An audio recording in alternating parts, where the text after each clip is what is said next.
Hey guys, it's Kevin again. This is going to be our review for Reign, Season 2, Episode 3, Coronation. And this was by far the best episode of the season. I really enjoyed it. I loved everything that was going on in it. Of course, this episode was mainly about Francis and Mary's coronation. When they officially, and if you don't know what a coronation is, that is when they're officially the king and queen of France, basically. That's what's going on there. And I really love this episode. That was absolutely fantastic. And let's just get to it, because I'm really loving this season. I really am.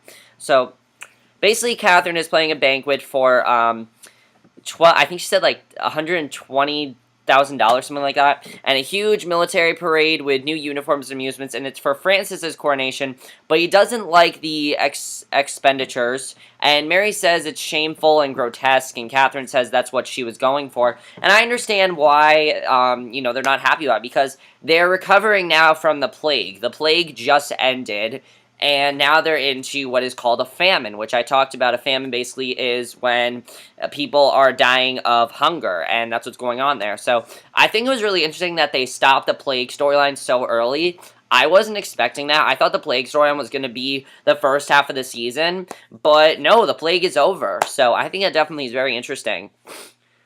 So, basically, Catherine says people from all the visiting nations see they are poor and weak, and they will take advantage, and says their severed heads will be on pikes, and she says she doesn't know why Mary is part of this conversation. So, Francis tells them both to take it down a notch, and he says Mary knows she needs to step back until they get grain from Narcisse, and the coronation is over. That's basically what they need to do. They need to get grain from him. So Francis says he's also negotiating with Ducas to get grain behind Narcisse's back, and Mary tells Francis she knows she needs to play that part, and Francis says if the nobles see that she obeys him, they will too. A man comes out of his tent and calls for quiet so we can hear the spirit speak to him, and Francis looks very uncomfortable because, of course, as we know, he doesn't believe in ghosts, he doesn't believe in spirits, so he basically thinks this guy is crazy. And Mary asks if he has spirits with a message. He says no and goes to talk to Lord Ducas about grain, and several ladies surround Lola and Kenna and discuss that the king has proclaimed her son his and made a baron and gave her a lovely property. So the ladies pick at Kenna and mock her for her home being burned in a plague fire. She goes to Bash and complains that an unharmed baby has vast holdings and they have none. It's really sad to see what's happened with Kenna. Honestly, in my opinion, I actually like Kenna kind of more than Mary. I just think overall Kenna is a more interesting character. I mean, she really has been through shit. I mean, Pascal died. She watched Pascal die, her home was burned because of the plague, and it's really sad what's going on with her. So, she goes to Bash and complains that an unharmed baby has vast holdings and they have none. So, she asks Bash where this available land came from, and he says there is no land within 2 days of the castle, and he tells her that because she wanted him to take the job of the castle, he doesn't get to be a baron. So Greer and Mary see Louis, and he introduces his new friend, and he tells her to go wait at his pavilion, and Mary says he moved on fast after Lady Dutzen shipped off to Amsterdam, which she was surprised about, because he didn't think he'd get over her, and he's already gotten over her. So Mary was thinking he might make a good match for Lola, but since they saw him with the courtesan, they wonder if she wants a man who pays for love by the hour. So Lola chases down Francis and asks why he fired her favorite nanny, and he says he went to the nursery and found she'd left the baby alone. He dismisses her and says he doesn't have time to talk household matters with her and marches off. Now, I have heard some people complaining about Francis, mainly this one YouTuber I've been watching called Faith Johnson. She reviews Reign, and she actually complained about this, and I have to agree with her. If they're going to keep making Lola's storyline just about, oh, she needs to provide for the baby, it's not going to become very interesting. It's not, really. Every other character is a lot more interesting than Lola this season, and I'm fine with her having this baby, but if she just keeps talking about it and the whole plot is just her and the baby, I'm not really going to be into it. So I definitely agree with what people are saying about that. So Narcisse walks up on them, and Francis asks him about the grain. Narcisse tells the king that they can't harvest because of the after effects of the plague, and Narcisse says it's really just laziness. And Francis says Francis is starving and asks for a specific shipment date. And Narcisse says soon, because obviously they need to know when he can get the grain to them, and leaves. And Mary tells Francis to take Narcisse's land, but he says he can't take him down now, and she says they can't wait much longer. So a man runs out of a tent with a basket and is chased down by a guard. He slices the man open. Louis checks the basket and finds bread and a chicken. He says he was just trying to feed his family, and Mary says they can't wait. And It's really crazy because if you think about it, with a famine, people would like be going nuts over it. I mean, think about it. If you didn't have any food, nothing to provide your family with, I would probably go nuts. I'd probably do the same thing that that guy did, and it was really cool to see that. So we go to the ball, and Catherine sweeps in with Francis and Mary behind her. She says the man didn't deserve to die, and Ducasse is there and introduces his wife Monique and son Guy, and Francis asks about the grain, and he says it's ready to ship, but says other nobles made excuses when asked for grain. And he basically says that Narcisse brings down any who oppose him and says he has a long reach, and Francis says he will protect him, and he goes to talk to Bash, who tells him that Lord Montgomery left the castle after he was pardoned for killing Henry at the joust, and he says he hasn't been back, and Francis gives him a list, but Bash says none are tied to Montgomery, and he asks why Francis wants him looking into the nanny, and Francis says to do as he asks and trust him. So Herr Schuler comes in and greets Mary, and she tells him that France doesn't want to continue poor relations with Germany because of their Protestantism, and he asks her to have Francis release German prisoner, and says he will give grain in return, and Bash dances with Kenna when a woman approaches and asks for her help. And she basically says that her husband was murdered and says he did it, and Lord Bernard, that's who did it. So she says he thinks he can kill any man and get away with it. And Bash pulls her out of the dance to talk, and Narcisse approaches Catherine and mentions she's no longer relevant, and Catherine says there's a new day coming and he's on the wrong side. So I like Narcisse and Catherine. They're sort of working together, they're sort of not. I do definitely really enjoy that about them. Catherine really, like, you want to root for her, but you're not rooting for her because she's working with Narcisse, sort of. So, it definitely is interesting what's going on there. So, basically, she says Mary and Francis care more about the people than power or people like him, which they do. They don't care about the power. They don't care about the position they're in, which is definitely very interesting, especially because, Francis' father died. He was a very evil man. And I believe Catherine was the queen, so it definitely is very interesting there. So Narcisse says he'll teach Francis to be more like Henry, and he tells her Francis has gone behind his back to secure grain from other sources. He says his grain would come faster, and if he were paid the debts Henry owed him, she says she knows he wants more power, not money. That reminds him he said she was irrelevant, so she can't help, and she walks away. So Ken is approached by one of the court ladies, and she asks if they've met, and she says the others are preening peahens and says they're not her friends. Kenna says she prefers friends she can trust because she doesn't know if she can trust this person. So she tells her that she should be expecting gifts related to Bash's new position, and Kenna says no one has given any gifts at all, and the woman says her husband is distributing properties the crown holds and offers Kenna some land, and Kenna's very happy with this. She says, oh, that sounds wonderful, and she's really wants to do that. So Mary tells Francis that the Germans have grain, he just needs to let the Protestant prisoners go, and says the Germans aren't afraid of Narcisse. Francis says this is not a good week for that because it wouldn't please the Catholic nobles. And a man comes and says he found the nanny in the village, and Francis tells Mary he has to go. He says he dismissed the nanny that Lola liked and promised to pay the woman what she was owed. And Ducasse comes angrily to Narcisse's chambers demanding to know why his son has gone missing. He wants to know.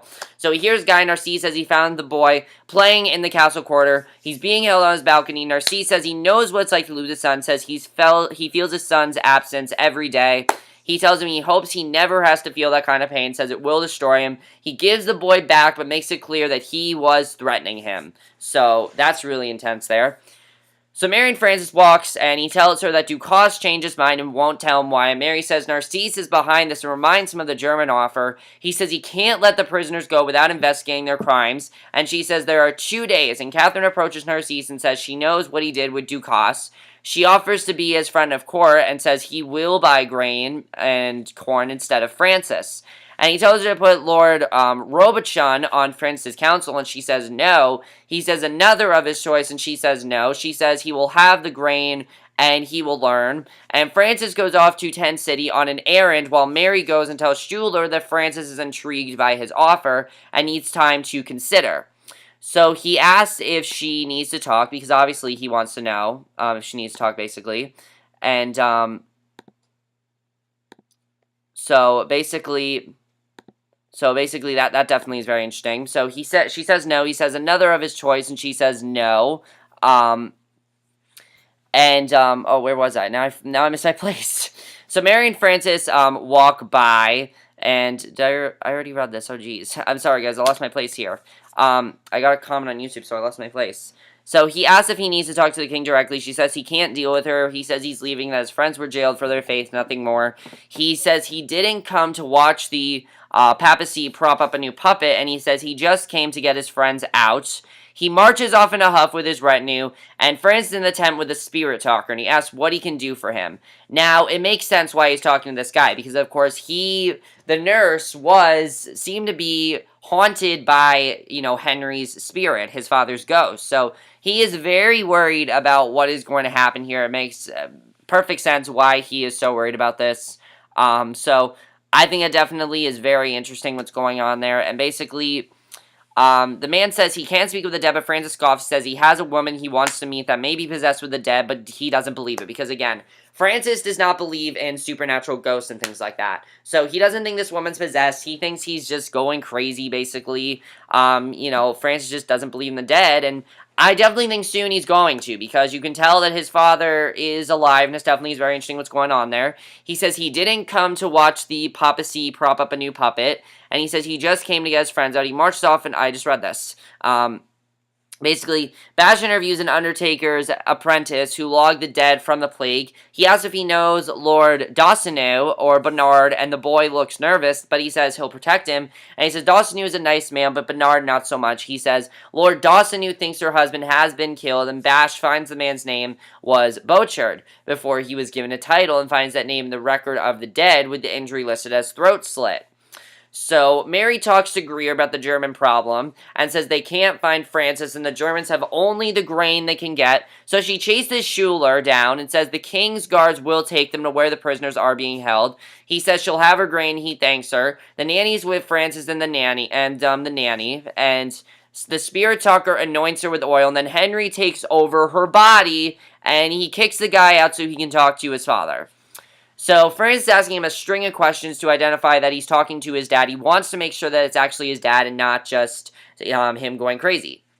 So he asks him why he's there and what holds him. And Francis says his sins may hold him. And Henry says he remembers his death and the way Montgomery held the lance aimed at his head, not his shield. He says it wasn't Montgomery, it was another man. Henry tells him he saw him plotting and planning before he died. And Francis tells him to leave him alone. And Mary paces him, waits for Francis. She asks where he's been. He says he needs sleep. She tells him that she freed the prisoner and says there was no time. She says Schuler was leaving and he had disappeared. She says he offered a fair deal, and Francis says she has ruined him on the eve of his coronation.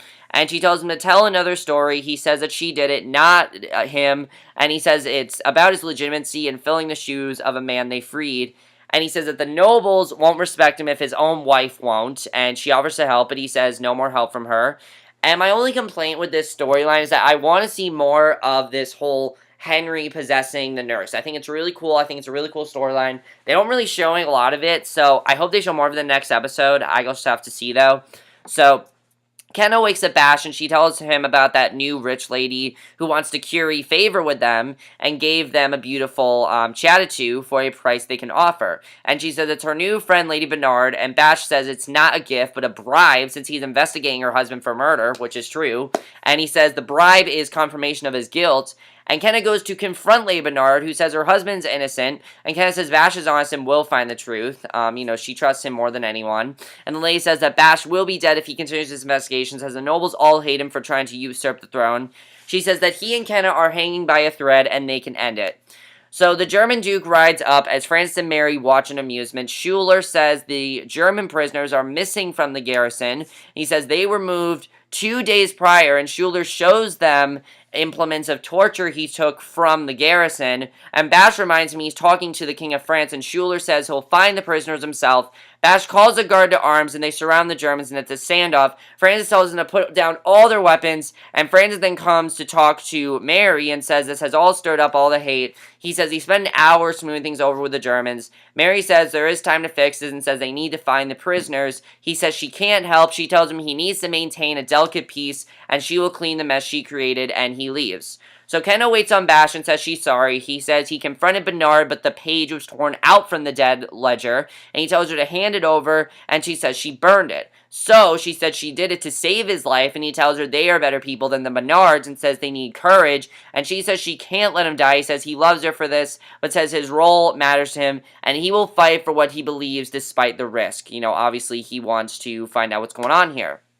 So Mary brings some of the garrison guards to her and asks where they were taken, and basically they tell her that they went to this tavern and admit there was a girl, more so a prostitute, who offered herself to them one after another, and he says that her eyes were remarkable, and they describe her eyes, they're describing her eyes and everything. And then lets her know that Louis took them, and he says his love ship was taken by the Germans. He tells her that his ship was taken because of old hates that Henry inflamed, and he says Francis is ruling the same way, which is very interesting because basically they're thinking that Francis is going to become like his father, which they don't want to happen because his father obviously was not a very nice man and not a very good man at all, not a good king.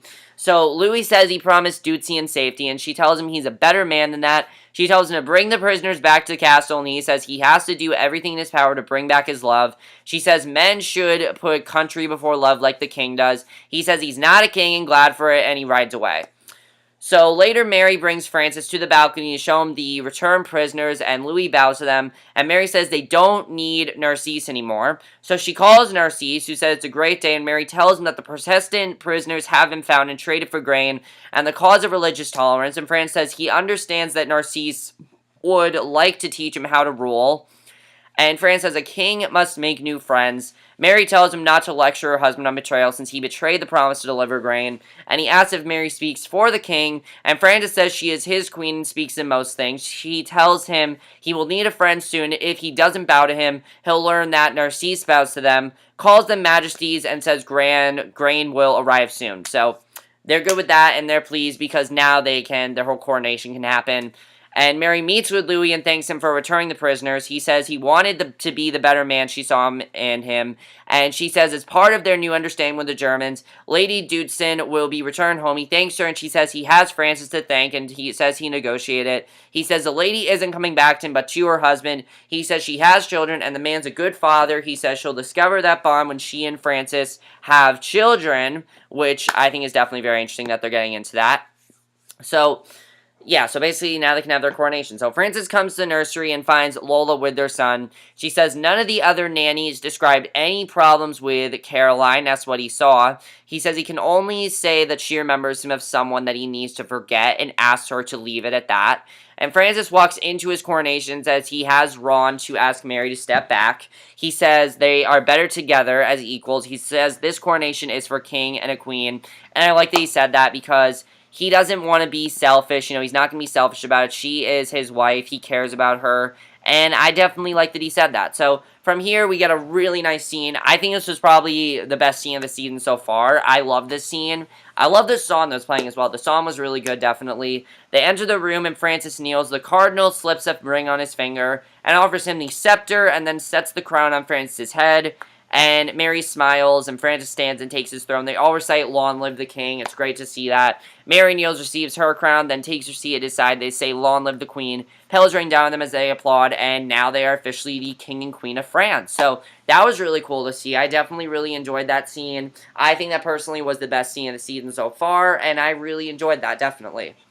So Catherine sits by the water when Narcisse finds her. He pours her some wine and she asks what he wants. He says he knows she brought grain with her money. He says he knows that a small village received a shipment and they all chant her name. He says he's heard about her other acts of kindness are all given with her name attached to keep her in a power position.